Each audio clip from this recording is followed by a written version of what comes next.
happy to respond to those. Senator Romney. Why would you not pursue run for re-election?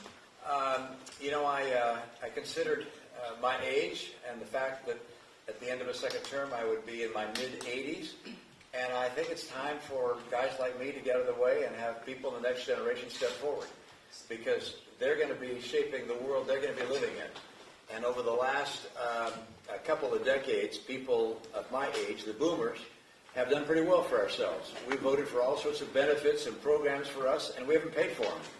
And I think some of the people that are coming along next want to have a say in how we leave the earth and how they prepare for the future they're going to live in.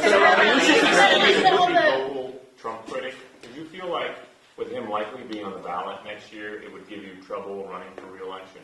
There was a recent poll in Utah which had me showing some very strong numbers. I was very pleased to see that. I think the people in Utah don't all agree with me on the posture I took with regards to Donald Trump, but they respect people who vote their conscience, and I appreciate that in my fellow citizens. And I don't have any question in my mind that if I had to run again, I just don't think that we need another person in their 80s. I'm a little long of tooth already. We don't need more like me. The issues of the day relate to China, climate change, AI, and a lot of guys in their 80s who know how to deal with those issues. You mentioned your age as one of the reasons for not running for re-election. Is that a nice way to say to some of your colleagues who are older that maybe it's time for them to step down as well?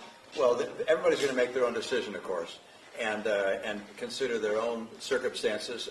I just looking at my age and where I am, I wish if I knew that I was going to be like Chuck Grassley and be able to be vigorous and dynamic into my 90s, I might have reached a different decision, but you never know.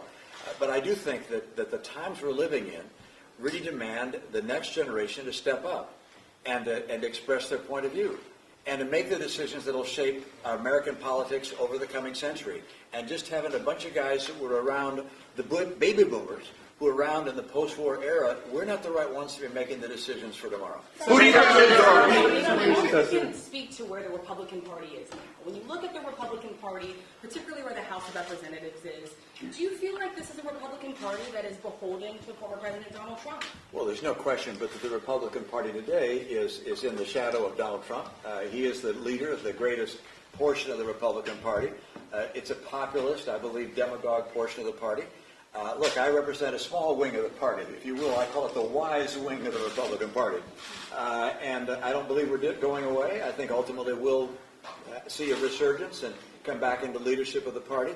Look, my wing of the party talks about policy and about issues that will make a difference to the lives of the American people.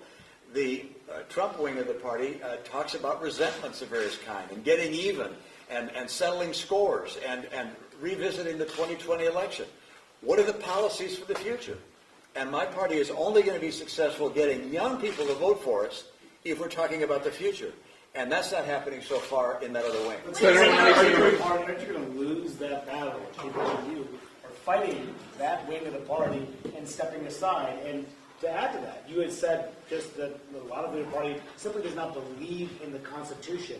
What do you mean by that? Well, I was in a rally where someone said to me, if you're elected, this is when I was running for Senate last time, if you're elected, will you close down ABC, NBC, and CBS because they're not sending out the truth? And this was in a Republican rally, and I was like, really? I mean, there's no question. There's some portion of my party and the opposition party who thinks we need to have a strong person, a strong man, to put aside the Constitution. But for that matter, former President Trump, said we should put aside the Constitution and reinstall him as president. I mean, so yeah, there are some people who believe that. I believe they're sorely wrong. I believe the great majority of American people believe that they're wrong. But in terms of what I'm going to be doing, look, I want to get more young people voting and involved in the political process, and that's something I'm going to devote myself to after the next year and a half when I spend who do you plan to endorse as your successor? Governor Cox, Mia Love, Congressman Owens, and second, why not stay and fight for what you believe in, even if it takes you to your mid-80s? Well, in part because I believe we want some other young people coming in and making those decisions. I don't intend to make endorsements. By the way, I think endorsements are, what's the old line, the John McCain line, they're not worth a bucket of spit. Who the heck cares who endorsed who?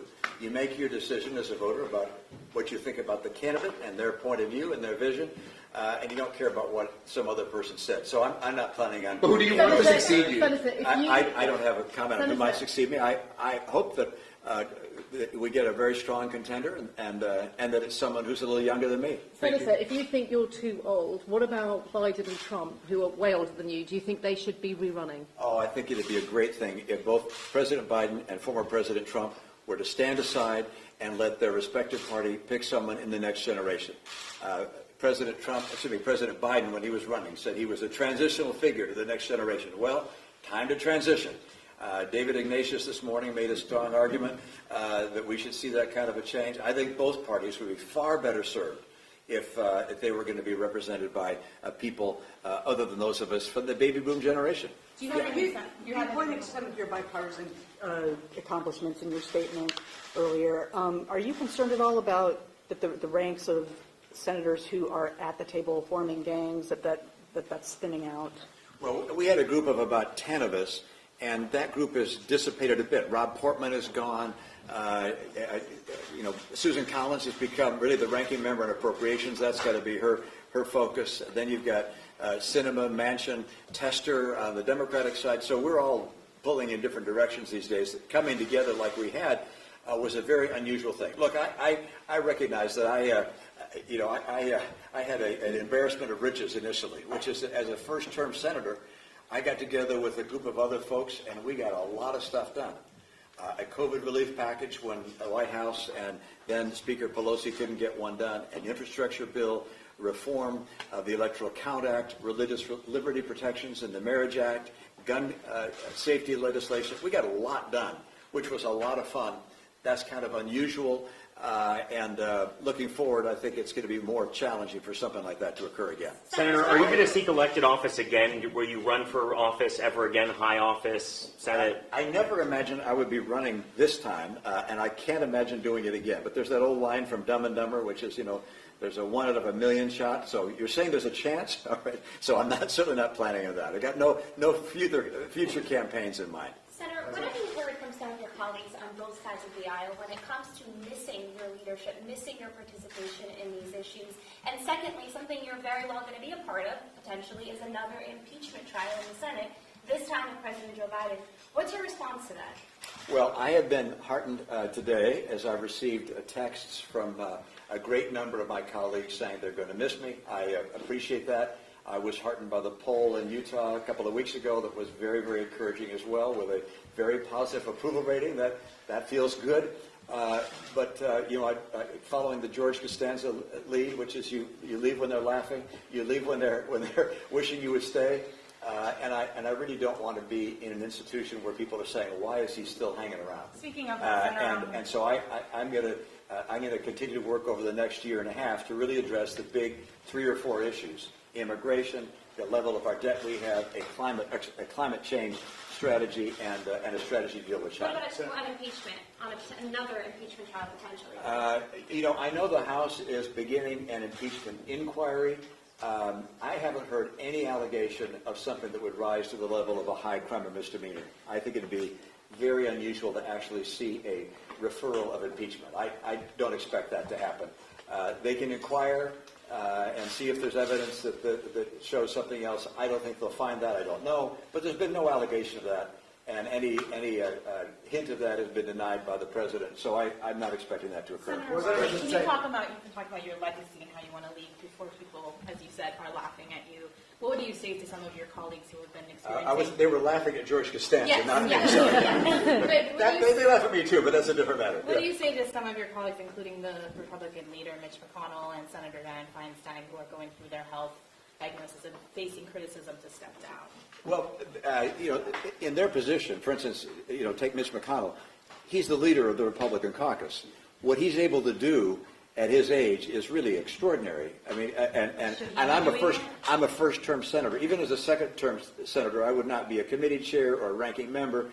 I'd be a junior person trying to get stuff done and fight through the regular order process. I was able to break through that with this gang that came together. But he's in a position to make a real difference at his age. Which, if I were majority leader of the Senate, I might reach a different decision too, but I'm not. Senator, in the excerpts from the book that just came out today, you had some harsh, at least memories of Leader McConnell. Are you at all disappointed by the leadership that you've seen in your Republican Party that you've encountered, particularly with the impeachment trials and in dealing with Trump? No, actually, I have a great deal of respect for Leader McConnell, and one of the mysteries to me is why he is so unpopular in national polls. I don't understand that. He is the singular reason why we have a conservative Supreme Court. Hope people recognize that. He also is a very effective leader of our group. When you have 50 people, a Republican group, basically 50 of us, every one of whom thinks they ought to be president, how you lead a group like that is not easy, and he has done it with skill and aplomb over a number of years. So I have nothing but the highest respect for him. There's nothing that I know of in the book that McKay Coppins has written that's critical of the leader. I mean, the personal conversations, the private conversations, and his public pronouncements, I've been nothing but a bit more impressed. In that book, you say that McConnell said that Trump was an idiot. That was the words of McConnell. But one, is that true? I'm not going to comment on those specific things because those were not quotes from me. They were quotes from a member of my staff who actually quoted that. So I won't comment about that. But I think who objected on January 6th were disingenuous. I think the point was that with regards to that comment, which is that I think Leader McConnell thought it was not a great idea on the part of Donald Trump to be critical of jury members at the time they were deliberating. It was kind of an obvious point. And then what about Cruz and Hawley? Because you said they were disingenuous on them objecting. I really do believe that many of the people in leadership, meaning elected officials who claimed that 2020 was a stolen election, that we need to recount the ballots or whatever, other than through the normal judicial process, I think they do better.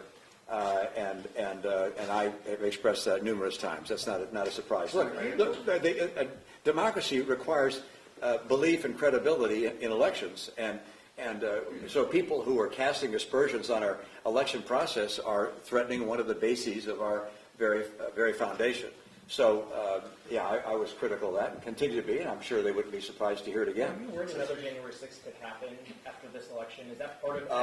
I think my guess is after the next election, whatever happens, there'll be plenty of people around the Capitol to make sure that doesn't happen again. What do you think it's going to take for the party to not be so dominated by Donald Trump anymore? I saw an article in the Atlantic which pointed out that young people are not warming to the MAGA message, and I think that's true. Whether Donald Trump is there will be someone that follows him, that follows in his footsteps and gives the same populist pattern. I don't think it'll be successful long term because I think young people are paying far more attention, are not going to be sucked into the populist notions, and so I think our party goes back to, if you will, the wise wing of the Republican Party as time goes on. Do you think your party, though? I mean, Trump is leading, dominating in the polls right now. It's probably going to be your nominee. You're on the outlier of the party. Yeah. There's no signs that what you're saying that the party's going to shift away. I'm not talking about the next 2 years. I'm talking over the next decade or so.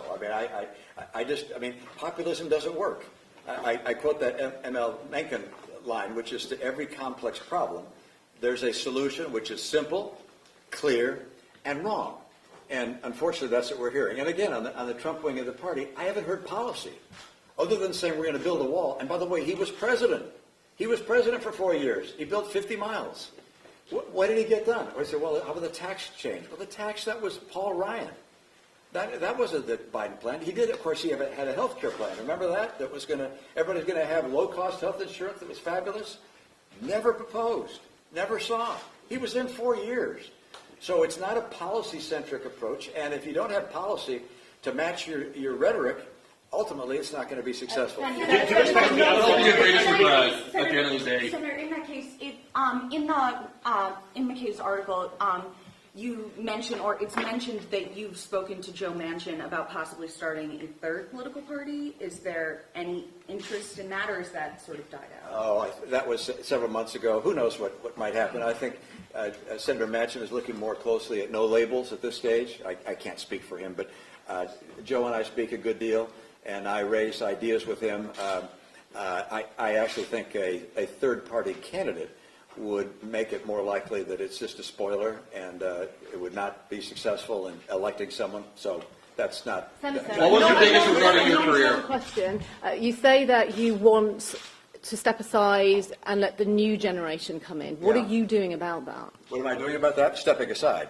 And But I'm more also, than that. and- It requires you to do and I- more than and I that. How will- are you getting young people into politics? Well, one of the things I intend to do is going on college campuses and speaking in college campuses to encourage young people to actually run for office and to vote. And, I don't think there's a way to actually mandate this. I probably wouldn't. But I'd like colleges and universities to insist that the young people vote and make it easy. Have voting booths on campus and make sure we get more of the young people because it's the world they're going to be inheriting. Thanks, guys. What was the biggest regret in your career? What was the biggest regret in your career? I don't have any. Have you talked to President Biden? Have you spoken to the president Yes. today? Has he expressed his regards? Yes, yeah, thank you. Thank you. Yeah. All right, guys, appreciate you guys being here. I know I should. I was asked whether I've spoken with President Biden, and the answer is yes. And he was very generous and kind in his comments. Thanks, guys. He called you, Senator. Thank you. Thank you, guys. Watch out, sorry. No, it's not you. I guess not. He hadn't read all the clips. Thank you for your service. Thank you. We gotta go. I didn't speak on the spot, but thank you.